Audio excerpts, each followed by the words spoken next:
Olá, amigos, bem-vindos à Oficina de Astronomia número 510. Eu sou o professor Luiz Augusto da Silva, da Rede Ômega Centauri para o Aprimoramento da Educação Científica. E hoje nós vamos dar sequência a um assunto que nós abordamos lá no ano de 2021, a física por trás das explosões de supernovas. Mas antes de mais nada, vamos a nossa tradicional mensagem de promoção do Anuário Astronômico Catarinense, obra no seu 11º ano de publicação, autoria do professor Alexandre Amorim, lá do Núcleo de Estudos e Observações Astronômicas José Brasilício de Souza, de Florianópolis, em Santa Catarina. Olha, o nome catarinense ele é, de certa forma, enganador, porque todos os fenômenos que você tem abordados dentro desta obra são visíveis, têm chances de visibilidade em todo o território nacional, e vários deles, inclusive, fora do Brasil, certo? Aqui você encontra a posição do Sol e da Lua, os planetas, tabelas de fenômenos astronômicos, cartas celestes para cada mês do ano, você encontra previsões de chuvas de meteoros, informações sobre cometas que vão se tornar brilhantes neste ano, ocultações, planetas, chamados planetas anões, né? Configurações das luas principais de Júpiter e Saturno, enfim, muito material acrescido também de notas históricas, o que faz com que a obra, depois de terminado o ano de 2025, não se torne inútil, mas vá para a sua prateleira, na sua biblioteca, né, preservando um pouco da história da ciência, principalmente do nosso país. Então, eu recomendo fortemente o Anuário Astronômico Catarinense. Você pode adquirir o seu exemplar facilmente, comprando lá na loja virtual da UICLAP, citando o número do item, 69156, certo? Fica aqui a dica, nós realmente recomendamos, vale muito a pena. Muito bem, esta oficina de hoje é a terceira de uma pequena série sobre supernovas, aquelas explosões terminais de estrelas que nós observamos no universo. Essa série foi iniciada em 2021, pasmem só. Então, o nosso conselho é que você assista novamente, revisite as oficinas de número 465 e 467. As duas estão disponíveis no canal da Rede Ômega Centauri, certo? Depois de assistir novamente, ou se ainda não assistiu, ter assistido pela primeira vez essas duas oficinas, você pode, então, acompanhar a oficina de hoje, que conclui, né, a abordagem que nós iniciamos lá. Basicamente, naquelas oficinas, nós tínhamos discutido a validade da classificação de supernovas que usualmente é empregada pela comunidade astronômica. E tínhamos chamado a atenção para o fato de que provavelmente havia uma diversidade muito grande de estrelas progenitoras de explosões de supernovas. E baseado nesse fato, procuramos explorar um pouco mais aquela questão e propusemos um esquema alternativo mais detalhado, uma classificação de supernovas mais fisicamente embasada. E ao fazer esse tipo de investigação, nós concluímos que poderia ser possível a ocorrência de explosões de supernovas que ainda não tivessem sido observadas, ou seja, variedades de supernovas, algumas talvez muito raras, que poderiam estar acontecendo na natureza e que os astrônomos ainda não tinham conhecimento. E aí surge a pergunta. Esse trabalho foi feito há mais de 30 anos, lá na década de 1990, princípio da década de 1990, final da década de 1980. Como evoluiu o nosso conhecimento acerca da fenomenologia das supernovas 30 anos depois? Qual é o status atual? Aqueles tipos de supernovas que ainda eram desconhecidos naquela época teriam sido observados em anos mais recentes? O que foi confirmado e o que não foi? É justamente esse tipo de balanço, de análise, que nós vamos tentar fazer aqui no decorrer dessa oficina. Será que aquela classificação alternativa proposta estava equivocada totalmente ou parcialmente? Havia tipos hipotéticos de supernovas previstos naquele trabalho. Alguns podem ter sido observados, e efetivamente foram, mas outros ainda permanecem por serem descobertos, se é que de fato ocorrem na natureza. Vamos tentar descobrir isso na sequência. Veja, naquele esquema nós prevíamos um certo espaço para configurações de estrelas no estágio pré-supernova, bastante diversificadas, configurações muito variadas. Por exemplo, supergigantes não vermelhas, que experimentavam colapsos gravitacionais dos seus núcleos. Além de supernovas que seriam derivadas da explosão de estrelas hipermassivas, também da explosão de estrelas Wolf-Rayet, que são estrelas muito quentes e azuis. E também o que nós considerávamos uma classe hipotética, chamada supernovas híbridas. Essas eram algumas das previsões. E é com bastante satisfação que a gente consegue dizer hoje, praticamente mais de 3 décadas depois, que vários daquelas variedades que haviam sido especuladas na época, realmente foram comprovadas observacionalmente. Vamos começar então fazendo esse tipo de revisão. Mas antes, eu quero fazer um pequeno merchandising do livro mais recente, publicado pela Rede Ômega Centauri, edição digital, Crônicas Astrobiológicas, de minha autoria, onde nós abordamos aspectos científicos e pseudocientíficos da busca da vida e, particularmente, da inteligência extraterrestres. Você pode adquirir o seu exemplar por apenas R$ 17,90, entrando lá no site da Rede Ômega Centauri e fazendo também o seu pagamento pelo Pix da rede, universoastronomia22@gmail.com. Tá certo? Fica aqui a dica. Muito bem. Então, vamos começar pela categoria de supernovas que nós tínhamos lá, as chamadas supernovas colapsantes, oriundas de estrelas progenitoras de grande massa, que nós chamávamos progenitoras não canônicas, porque seriam justamente as menos frequentes. Basicamente, estrelas supergigantes amarelas e alaranjadas, que explodiriam por colapso de núcleo. Eram as supernovas colapsantes não canônicas. E a primeira delas, nós chamávamos lá no esquema proposto de classificação supernovas do tipo B13. E a primeira delas foi descoberta no ano de 2011. Ficou catalogada como SN 2011-DH e é uma estrela que explodiu na galáxia espiral NGC 5194, também conhecida como M51. Conforme esse trabalho aqui do Bernstein et al., publicado no Astrophysical Journal em 2012, vocês sabem que aqui nas oficinas de astronomia nós sempre indicamos as referências originais, né?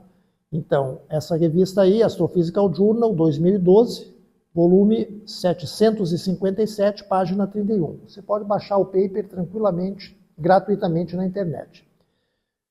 E ainda, de acordo com o trabalho do Monde et al. De 2011, também na mesma revista, essa supernova 2011 DH foi classificada como do tipo espectro fotométrico 2B. É a classificação tradicional utilizada ainda para as supernovas. Mas a progenitora dessa explosão foi seguramente identificada não como uma supergigante vermelha ou ainda uma supergigante azul, como foi o caso da supernova 1987A, aqui no caso da Grande Nuvem de Magalhães, galáxia satélite da Via Láctea. Ela foi identificada como uma supergigante amarela e, muito possivelmente, pertencente a um sistema binário, um par de estrelas ligadas gravitacionalmente.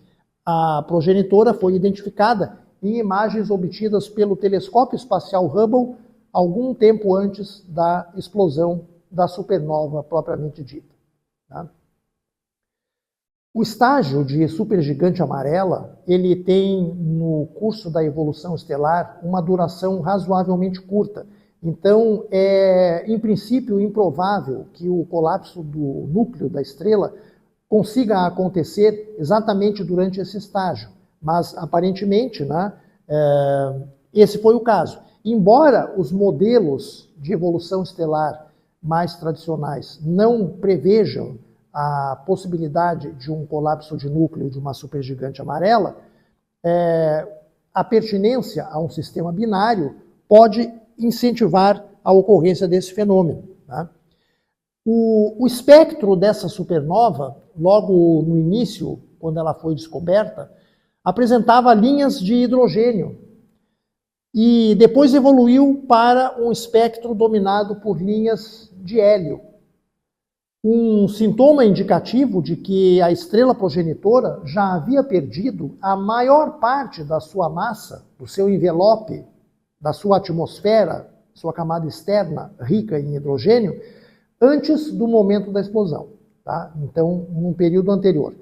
Esse envelope hidrogenado, digamos assim, ele poderia ter sido perdido, por exemplo, durante uma fase de ventos estelares intensos, que é bastante comum em estrelas evoluídas, ou uma outra alternativa, por transferência de massa em um sistema binário, onde você tem uma estrela próxima que começa a atrair gravitacionalmente, a sugar, se você quiser usar o termo, gás a partir da estrela companheira. Tá? Aparentemente, esse foi o caso dessa supernova, visto que ela provavelmente, muito provavelmente, é membro de um sistema binário. A identificação dessa estrela como uma supergigante amarela, ela também ficou referendada ou confirmada adicionalmente pela morfologia da curva de luz. Tá? Quando se compararam as medidas fotométricas que foram feitas, a identificação da progenitora dessa supernova com uma supergigante amarela foi também adicionalmente confirmada ou referendada pela morfologia da curva de variação de brilho dessa estrela, a partir de medidas fotométricas do brilho e a confrontação dessas medidas com as previsões, com as curvas de luz teóricas preditas pelos modelos para o caso de uma explosão de uma supergigante amarela. Aqui nós temos uma imagem da galáxia M51, ela tem uma galáxia secundária ali, companheira também, né? E lá naquele braço espiral nós vemos a supernova 2011 DH, que aparentemente é a primeira supernova registrada proveniente do colapso do núcleo de uma estrela supergigante amarela. Depois da supernova 2011 DH, foram identificadas algumas outras supernovas também como provavelmente descendentes de estrelas supergigantes amarelas. Entre elas, a supernova 2008 CN, de acordo com o trabalho do Elias Rosa e os seus colaboradores, publicado em 2009 no Astrophysical Journal, e também a SN 2009 KR, que explodiu no ano 2009, conforme os trabalhos aqui do Fraser et al., no Astrophysical Journal, do Elias Rosa et al., também na mesma revista. Ambas essas supernovas, dentro do esquema espectrofotométrico de classificação tradicional, também tinham sido atribuídas ao chamado tipo 2b, que nós explicamos lá nas duas oficinas anteriores dessa série. Tá?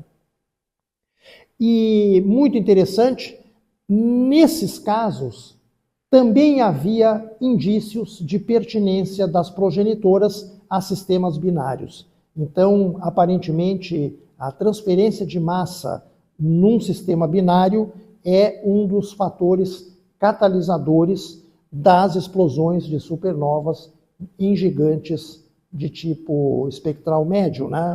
Uma gigante amarela. Aqui nós temos uma concepção artística, né, do que poderia estar acontecendo. Uma companheira compacta, talvez uma anã branca, né, que puxa matéria a partir da atmosfera da supergigante amarela. Né. E aqui vemos a curva de luz da supernova 2011 DH, né, a primeira proveniente de uma supernova, aliás, de uma supergigante amarela. Esses pontos representam as medidas do brilho. Né? Essa curva azul aqui representa uma curva de luz teórica proveniente ou calculada para o caso da explosão de uma estrela Wolf-Rayet, que são estrelas também supergigantes, muito quentes, de grande massa, de coloração azulada. Né? Mas aqui, vejam esse pico aqui. Em princípio, desse ponto em diante, a curva amarela, que seria o modelo, a curva teórica para a evolução do brilho de uma supernova derivada de uma supergigante amarela, as duas curvas são praticamente coincidentes e a gente não conseguiria distinguir, né, uma progenitora da outra. Mas essas observações feitas muito inicialmente aqui, ó, mostram esse pico que só existe, que só é importante na curva de luz teórica de uma supernova oriunda de uma supergigante amarela. Tá? Então, é justamente aqui o diferencial, né, que nos confirma, a partir da morfologia da curva de luz, que essa estrela efetivamente foi derivada de uma supergigante de tipo espectral G. Também foram observadas supernovas oriundas de supergigantes alaranjadas. São supergigantes um pouco mais frias, intermediárias entre as supergigantes amarelas e as supergigantes vermelhas tradicionais. A supernova 1993J, que tinha sido descoberta já lá em 28 de março de 1993, aliás, por um astrônomo amador espanhol chamado Francisco Garcia, na galáxia NGC 5236, também conhecido como M83, é outra galáxia espiral, ela resultou muito provavelmente do colapso gravitacional do núcleo de uma estrela supergigante laranja, conforme uma investigação que foi publicada já em 1994, né, por Humphreys, Aldering e Richmond, no Astronomical Journal. E um estudo posterior, 10 anos depois, em 2004, do Monde et al., publicado na revista Nature, confirmou também essa suspeita. Então, supernovas de estrelas supergigantes amarelas e alaranjadas, tipos espectrais intermediários, já estão confirmadas observacionalmente. Sendo que também uma outra supernova que foi observada agora no ano 2021, a SN 2021 BXU, também do tipo espectro fotométrico 2B, né? Essa supernova foi interessante porque se apresentou subluminosa, ou seja, não atingiu todo o brilho que seria esperado. Ela teve uma evolução espectrofotométrica muito rápida, né?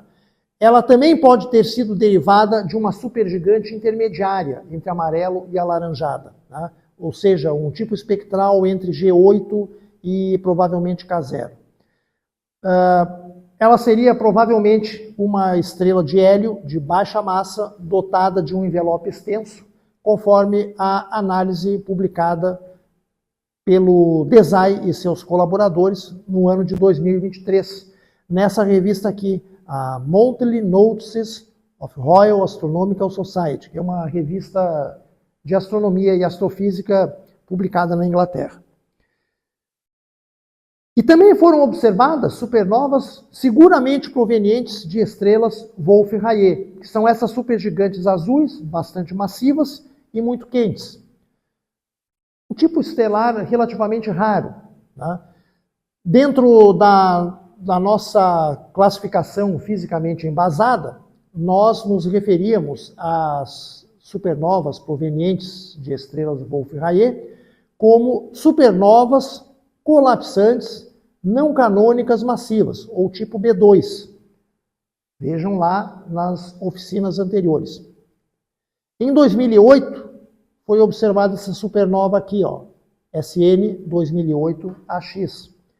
E esta resultou do colapso do núcleo de uma estrela Wolf-Rayet do tipo N, que é uma estrela rica em nitrogênio. Tá? Lá na classificação que nós tínhamos proposto, seria o subtipo B21. Tá? O Crockett e os seus colaboradores, na Monthly Notices lá de 2008, publicaram um estudo dessa estrela, mostrando que uma progenitora Wolf-Rayet rica em nitrogênio, uma estrela do tipo WN, explicaria melhor as características observadas dessa supernova. Aparentemente, é uma das primeiras derivadas de uma estrela Wolf-Rayet. Houve também o caso da supernova 2018 ZD, encontrada em março também daquele ano, por um astrônomo japonês, um amador, chamado Koichi Itagaki.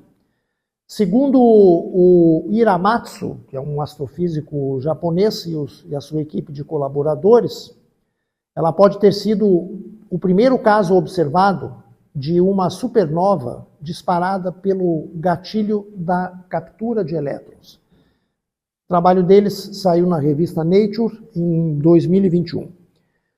Como é que funcionaria uma supernova desse tipo? Bom, essas supernovas ocorreriam em estrelas dentro do intervalo de massa entre 7,5 e 10 vezes a massa do Sol. Ou seja, entre a formação de uma estrela anã branca e o colapso gravitacional de um núcleo estelar de ferro. Quero lembrar aqui que nas duas oficinas dessa série anteriormente, nós tínhamos mencionado que para ocorrer o colapso do núcleo de uma estrela massiva, ela deveria ter no mínimo 8 vezes a massa do Sol. Nós estamos aqui no intervalo entre 7,5, que é próximo desse limite de 8 massas solares, e 10 massas solares. Né? Então é um caso assim intermediário. Tá? E nessas estrelas, o núcleo dessas estrelas, as reações de nucleossíntese, de produção de elementos pesados que ocorrem nessas estrelas, normalmente originam oxigênio, neônio e magnésio dentro lá do núcleo estelar. Sendo que, quando esses núcleos de neônio, especialmente, e magnésio, capturam elétrons que andam ali pelo meio, produz-se um alívio na pressão dentro do núcleo da estrela. E aí a gravidade esmaga o núcleo, induzindo a explosão da supernova a partir do rompimento da condição de equilíbrio hidrostático. O que vem a ser o equilíbrio hidrostático? É o equilíbrio entre a pressão da força gravitacional, que tende a implodir o núcleo, e a pressão para fora, oriunda da energia que está sendo gerada pelas reações de fusão nuclear que ocorrem lá dentro do coração da estrela. Então aí, basicamente, duas reações nucleares provavelmente ocorrem ali, né? Núcleos de magnésio capturando um elétron produzem núcleos de sódio e liberando neutrinos, que são partículas praticamente sem massa e sem carga elétrica. E, na sequência, esse núcleo de sódio capturando o outro elétron, transformando-se num núcleo de neônio e liberando mais um neutrino. Tá? Então, aí nós temos a emissão de neutrinos e o colapso do núcleo dessas estrelas, ele é acompanhado da emissão de um pulso de neutrinos, como costuma acontecer nas outras configurações de explosões de supernovas por colapso de núcleo.